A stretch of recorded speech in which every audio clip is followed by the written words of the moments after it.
Okay, welcome back mga scalper. Trading lesson number 3.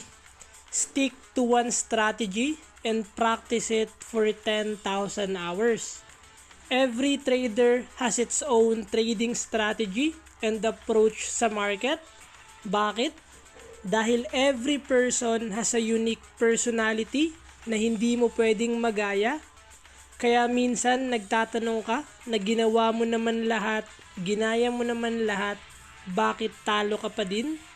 This is the reason na kailangan mo munang kilalanin yung sarili mo, the way how you think, and why you need to figure out what type of strategy na babagay sa'yo. And madedevelop mo yan through continuous experience dito sa trading.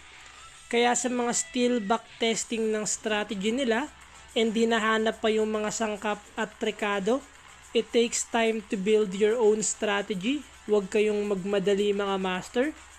Kaya lagi kong sinasabi sa inyo, always protect your capital dahil hindi lang weeks or months, it takes years and continuous learning for you to figure out yung nararapat na strategy para sa'yo, and that will become your edge dito sa trading. This is the reason why you need to risk only 1 to 2% every trade. Dahil every trade may matututunan ka dyan. Kung nag-journal ka sa mga weakness and strength mo, meron at meron kang mapupulot dyan na makakatulong sa'yo. Kaya if nakakaranas kayo ng pagkatalo, always remember, dyan nagsimula lahat. Lahat ng profitable and professional trader nanggaling sa pagiging loser trader. The difference is, hindi sila tumigil to achieve their goal, kaya wag mong sukuan master. I don't recommend na iba-ibahin nyo yung strategy nyo.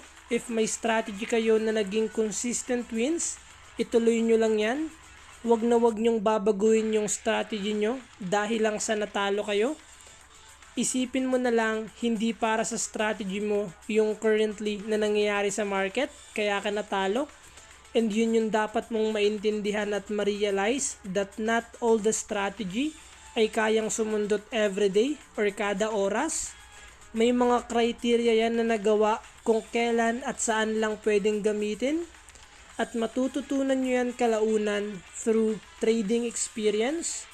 May mga bagay talaga na tanging trading experience lang ang makakasagot. So be patient lang mga master.